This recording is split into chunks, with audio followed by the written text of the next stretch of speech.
Hello everyone, welcome to law learning school. आज के video में हम बात करेंगे मध्य प्रदेश हाई कोर्ट के द्वारा निकाली गई वैकेंसी के बारे में, जो कि एक हायर जुडिशरी के लिए डिस्ट्रिक्ट जज की वैकेंसी जो है वो निकाली गई है। अब हम बात कर लेते हैं इसकी starting date of submission of application की, कि हमारे फॉर्म जो है फिल होना कब से स्टार्ट होंगे। तो 16 दिसंबर 2022 की से जो है वो फॉर्म भरना जो है वो स्टार्ट हो चुके हैं, और लास्ट डेट क्या रहेगी 31 दिसंबर 2022।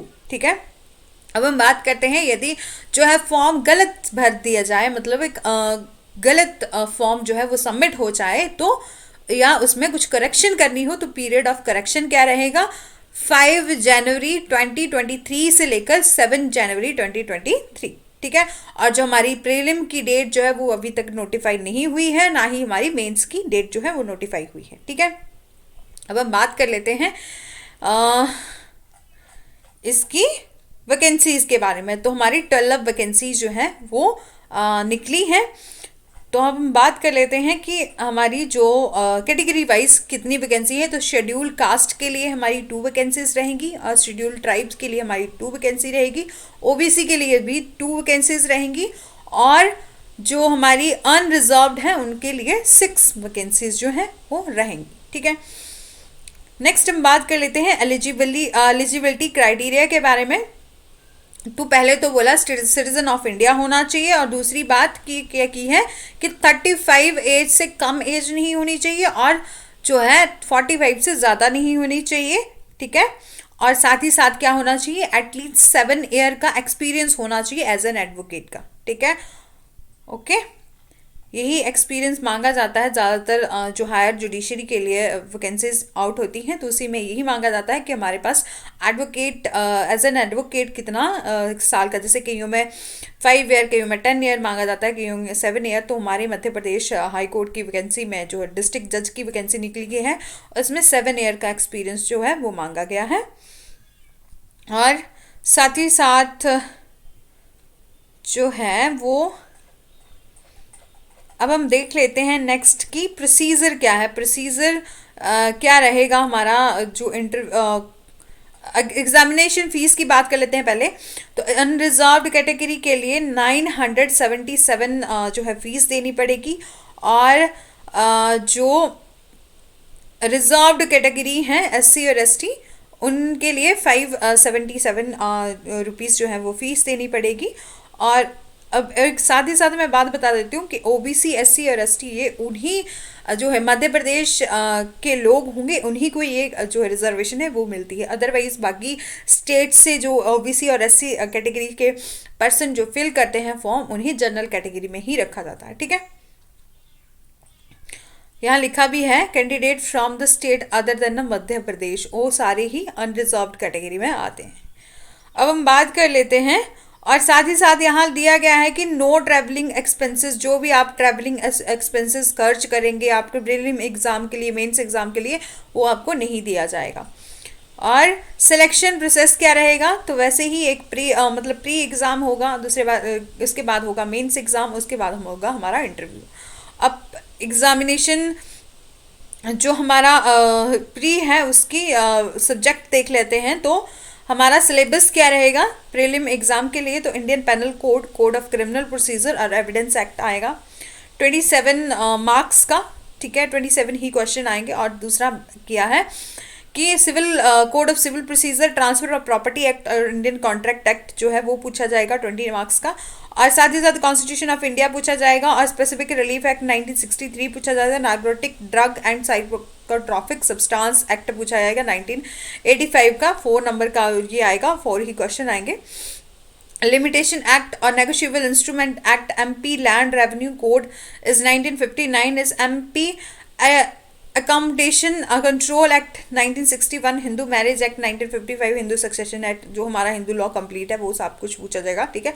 और SC ST tribe prevention and atrocities act ये भी आएगा, और मोटर व्हीकल एक्ट ये आएगा 3 मार्क्स का, 3 ही क्वेश्चन होंगे इसमें। और court fees act, Indian registration act ये आएगा 7 मार्क्स का। ठीक है। और protection of children from sexual offences act आएगा हमारा 3 मार्क्स का, और आएगा juvenile justice care and protection act 2015 का है, उसमें पूछे जाएंगे हमारे 3 क्वेश्चंस और 3 ही मार्क्स के, ठीक है। और इंफॉर्मेशन टेक्नोलॉजी से आएंगे हमारे 3 क्वेश्चन, और जनरल नॉलेज पूछा जाएगा, जनरल कंप्यूटर नॉलेज पूछा जाएगा, साथ में जनरल इंग्लिश पूछी जाएगी, लॉ और मैगजीन पूछे जाएंगी, और मेडिकल जुरिस्प्रूडेंस भी पूछा जाएगा। मतलब एक क्वेश्चन रहेगा 1 मार्क्स का, और इसमें 150 नंबर का ये पेपर होगा प्री। और मेंस के लिए भी, मेंस जो होगा उसके लिए भी जो हमारी यहाँ सिलेबस दिया गया है। मेंस में क्या होगा, फर्स्ट पेपर होगा कॉन्स्टिट्यूशन सिविल लॉ और प्रोसीजर का, जैसे कॉन्स्टिट्यूशन ऑफ इंडिया से 10 मार्क्स का आएगा, सिविल प्रोसीजर कोड से 20 मार्क्स का, transfer of property act 15 marks, और इंडियन कॉन्ट्रैक्ट एक्ट 15 मार्क्स, और Hindu marriage act, Hindu succession मतलब हिंदू लॉ इकट्ठा ही आएगा हमारा 15 मार्क्स का, ठीक है। Specific relief act 1963, limitation act 1963, and MP accommodation control act आएगा 5 मार्क्स का, ठीक है। और द सेकंड पेपर होगा जिसमें आर्टिकल समरी एंड राइटिंग पूछी जाएगी, जिसमें article on social topic, legal topic, and summary writing, translation of Hindi and English, and translation of Hindi into English, ये पूछा जाएगा।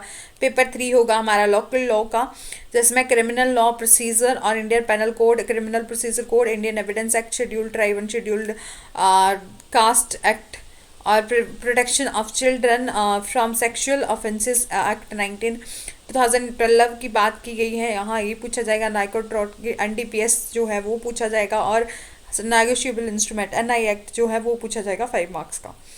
और जो पेपर 4 होगा जिसमें जजमेंट राइटिंग पूछी जाएगी, settlement of issue, framing of charges, judgment writing, criminal और सिविल, ये सब पूछा जाएगा। ये आपका डिटेल में यहाँ सब कुछ दिया गया है, चाहे प्री का एग्ज़ाम, प्री का सिलेबस है, मेंस का है, इंटरव्यू भी है यहाँ 50 मार्क्स का जो है वो इंटरव्यू होगा, ठीक है। और मिनिमम जो 40% marks in interview to be the finally selected candidate, okay. ये सब जो है वो डिटेल में इस नोटिफिकेशन में दिया गया है। यदि आप इस नोटिफिकेशन को देखना चाहते हैं तो आप MP जो हमारी फ्री गवर्नमेंट जॉब अलर्ट की जो वेबसाइट है वहाँ पर आप MP पर क्लिक करेंगे, और MP स्टेट में आपको वहाँ दिख जाएगा, आपको जो भी ये वैकेंसी निकली है उसकी नोटिफिकेशन आप वहाँ से प्राप्त कर सकते हैं, ठीक है। और यदि और उसके साथ मैं आपको बताती चलूँ कि मेरे ही चैनल, जैसे लॉ लर्निंग स्कूल ये चैनल है मेरा, जिसमें मैंने सब्जेक्ट वाइज जैसे सेल ऑफ गुड्स एक्ट बताया है, MCQ of Indian contract act, constitution, intellectual property, तो जो सब्जेक्ट वाइज और UGC नेट के लिए काफ़ी ज़्यादा इंपॉर्टेंट है। लेकिन वैसे हमारे constitution, MCQ of Indian contract act, और जो हमारा हिंदू लॉ है, और जो हमारा MCQ of Indian penal code, और MCQ इंडियन पेनल कोड के ही मैंने सेक्शन वाइज 32 वीडियो जो है वो अपलोड कर चुकी हूँ, और कॉन्ट्रैक्ट एक्ट की जो अलग से सेक्शन वाइज जो वीडियो अलग से अपलोड करी हैं, और साथ ही साथ MCQs की अलग से अपलोड करी। यदि आप मेरी इन वीडियो को देखना चाहते हैं तो मेरे चैनल की प्लेलिस्ट में जाके सब वीडियो को देख सकते हैं। और साथ ही साथ यदि आपको वीडियो अच्छी लगी है, इन्फॉर्मेशन अच्छी लगी है, then do like, share and subscribe, press the bell icon for further notification. Thanks for watching.